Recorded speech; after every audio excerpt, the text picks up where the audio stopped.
Okay. So, improving wellness with AI scribes. I've given this talk a number of times, but each time slightly modifying it a little bit. And again, I've modified it today to try and be more relevant, focusing on wellness, as well as giving some updates that weren't there even 2-3 weeks ago. Disclosures, I have no disclosures. I do not support one AI program over another, and I don't get any financial kickbacks from any of the AI programs. So I'll start by saying that AI scribes are not your single key to a better wellness at work, but they do have the potential to free up some time for you so you can really focus on what's important to you. This is my daughter, Evelyn. She's 4 months old tomorrow. And my hope is that Evelyn takes after her mom in as many ways as possible. Looks obvious. My wife is also much kinder than me. She's funnier. She's smarter than me. But what I really hope Evelyn gets out of all these traits, I hope she gets all these traits, but one of the things I really hope that she gets is the ability to read and write, which is something that I don't really have. I'm dyslexic, and reading and writing is a significant challenge for me. I've done really well for myself, all things considering, but it takes me about twice as long to read as the average person in this room. My spelling is non-existent, and it's something I've dealt with my whole life, and again, I've really put the time in to overcome it. And one of the things I did when I was staff new here to Kelowna 4 years ago was advocate for myself to be the first doctor in Kelowna emergency department to use PDoc. And PDoc for me was a way that I could get over having to write things down and spell, and I was really able to help overcome this with my life. And then I learned about AI scribes, and I thought, here's a tool that can really help me. So I went to work on getting approval for AI scribes for all physicians, midwives, and dentists across IH. And I'll be honest, this was a selfish project to try and improve my own well-being here at work. And my hope is that by accomplishing this and having this now approved for everyone, is that I will not be the only one to benefit from this, and that all of you can also take advantage of this. So today we're going to talk about a little bit of the purpose of the AI scribes. I'm going to go into some of the evidence around the wellness aspect of using AI scribes. We'll touch a little bit on the basic AI scribes, on kind of how they work. And then we'll talk about implementation. So how can you actually use it here within IH? And then the future I'm going to talk about as well. So let's start with some evidence. Keep in mind, all these studies a lot of the studies we're going to talk about are fairly new, but this was a prospective study that was done in 2005. It was at St. Paul's, so a little bit dated, but local. And what it did is they followed emergency physicians for almost 600 patient encounters, and they recorded the time they spent doing tasks. Documentation alone, not including chart review, took about 20% of their time. I would say that over the past 20 years, that demand for documentation and expectation has only increased. Moving forward in time, this is a study that was done in 2021, and it looked at the impact of implementing Epic, some would say a superior EMR compared to Meditech, from paper charting at the Ottawa Hospital to going to full EMR. There was about a year difference between the pre-implementation and the post-implementation, and even with that time to get used to the system, documentation time went up and the patients seen per hour went down. The rest of the table is also interesting, although less relevant to this talk. The time spent in the EMR went up and time with patients again went down. So some recent time motion studies that combine documentation time and time spent in the EMR indicate that this could take approximately 40% of an emergency physician's time. I think this combined metric's probably actually more useful as we look at AI becoming integrated into the EMR, because in theory this should reduce that time as AI can dig through the chart and summarize that patient information for us. There's evidence supporting a link between documentation and burden, documentation burden and burnout. This was a literature review in 2019 where they identified themes relating to documentation to burnout, and generally these seem to attribute to time pressures. I think this is fairly intuitive. Documentation sucks. I can remember being accepted into medical school and being mostly excited about treating patients, not hours and hours of documenting. Interestingly, you can see these studies were published before AI scribes, and to that point, they identified human scribes as a potential solution. So when I was proposing this to Interior Health, these were kind of my three main points that I was focusing on as a reason why we should have AI scribes here at Interior Health. So the first was fragmented documentation workflow. So here in Kelowna, this is currently what we have, where we have a mix of both paper and electronic, and it's probably the worst of either system. Trying to find stuff, so you're looking online, you're looking in the chart, kind of going back and forth from it, really reduces efficiency and consistency. Risk mitigation was another big thing that I argued for, as AI scribes were being used in different areas, and there was really no regulation around it. We're raising potential safety concerns both for physicians and patients in terms of their information. And then finally, it was provider burnout and capacity strain. So we know heavy documentation workloads are negatively affecting provider well-being and limiting their ability to focus on direct patient care. Addressing these challenges through traditional means, such as reducing documentation requirements or increasing staffing resources, is not going to be feasible in a short-term solution, and also due to financial constraints. So as a result, improving operational efficiency through technology presents to be the most viable solution, and AI scribes provide that as a solution for this. So here's a schematic of roughly how AI scribes work. So your patient and yourself have a conversation. The voice is recorded and immediately transcripted, so the voice aspect of things is not kept, but the transcription is. This is then sent off to a data center for most of the companies that we have chosen. Those data centers are here in Canada. As they're being sent off, that information is decoded in real time.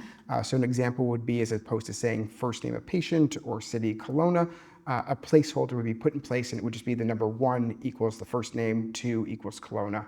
And this encoded information is what gets shipped off. And then what happens is it goes to a large language model. So this is the equivalent, it's not, but the equivalent of something like ChatGPT or Gemini. And it takes this conversation, it puts it into the large language model, and it says, please, please, please make me a really nice note. There's a bunch of other things that obviously happen in there, but the large language model then puts out our note. It then gets sent back to us with the de-identified information, gets the identifiers put back on, and we end up with our note in about 30 seconds. So looking at some of the evidence that AI scribes can actually improve our wellness. So again, these are all, I'm going to say these are fairly small studies, and they're all very new. So this was a prospective quality improvement study of 48 physicians over a 3-month period, and there was a perceived increase in efficiency, as well as a positive to at least neutral thoughts on improved note quality, and at least 80% of the clinicians decided that they would continue using the AI scribe. They also measured a decreased physician task load and burnout scores.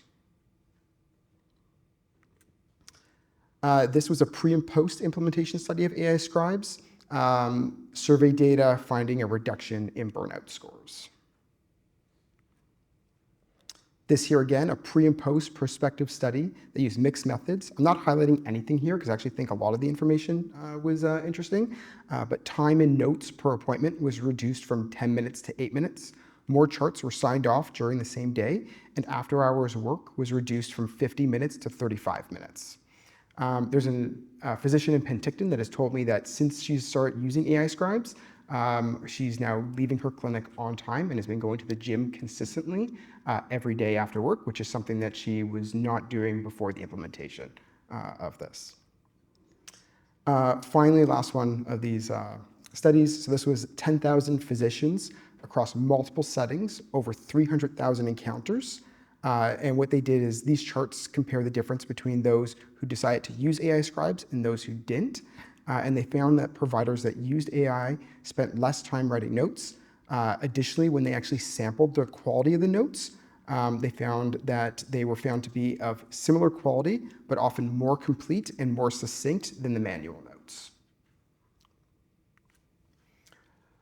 So now moving on to here at Interior Health and what we have available for you. So I'm going to use my AI Scribe project plan as a guide to kind of go through this. So we've done our privacy and security assessments for all of our vendors. And as of today, we now have 6 vendors available. So AutoChart, AutoScribe, Empathia, Heidi, Scribeberry, and Tally. So any of these AI scribes are now available for our use. It used to just be Heidi, and as of a couple of weeks ago, we've now expanded it to quite a few more. Consent. So when using AI scribes, consent is a big concern that we have with it. It can sometimes make people a bit nervous. I've hopefully taken away a lot of that legwork for you. So this is a consent blurb that we have run through ethics, legal, security, privacy, had a patient providers, patient advisors, advocate, thank you, provide their thoughts as well. So what you can say is I'm using an Interior Health approved tool that uses AI to help write medical notes for me while we talk. This is meant to make it easier to share information with people who will be involved with your care. Your information is kept safe and follows BC privacy laws. You can say no and it won't change your care. Is this okay with you? The other thing we have, if you have a clinic or while patients are waiting, are a AI scribe handout that talks about consent for AI scribes. This is available on ShareSpace, on SharePoint, thank you, on InsideNet there, where you can get this and hand this out instead. So funding. So funding was a big issue trying to get this project approved because initially we were looking to try to get funded by IH. We then got the foundation was going to chip in. At the end of the day, we ended up going with a bring your own AI scribe plan. And what this means is that it's funded by physicians. So if physicians want to use this, it's kind of on them to choose to pay for this themselves. With that being said, we do have a discount available. So if you sign up with your IH email, you can use the discount code BCScribe and receive a 50% discount until December 2026. So this kind of gives you an opportunity to try it at a lower cost.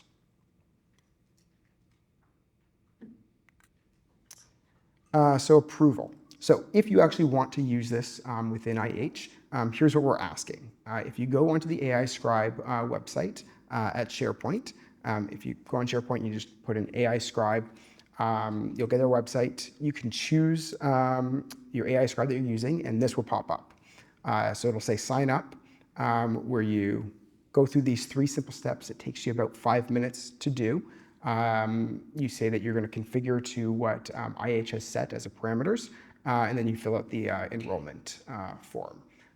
It's quite simple to do and will be a big help for us moving forward, which brings us to the future. So the future, I think the biggest thing that's going to impact us is going to be integration of AI scribes with our EMR. We know that the chances of us getting off of Meditech and going on to a different system is really low. It's a huge cost. The money just isn't there right now. So there are a number of scribe companies that will integrate with Meditech, And what we're trying to do here at IH is trying to figure out how can we make a business plan that shows it's a smart investment for interior health to integrate these AI tools into Meditech. And the way that we do that is by doing an evaluation.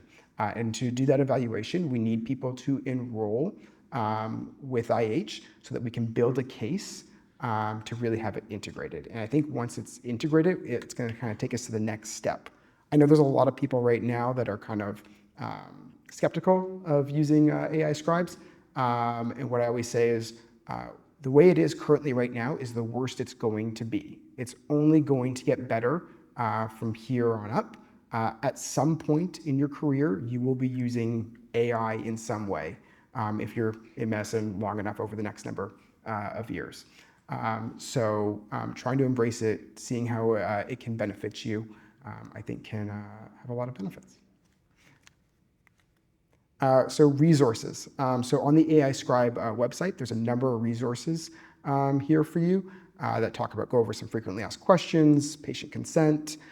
We also have a library of different templates that we're trying to share amongst our colleagues. So if you have a template that you like and you want to share amongst your colleagues, we're highly encouraging that. The time you spend creating your template really helps with the output of what you're going to get from these AI scribes. That's all I got.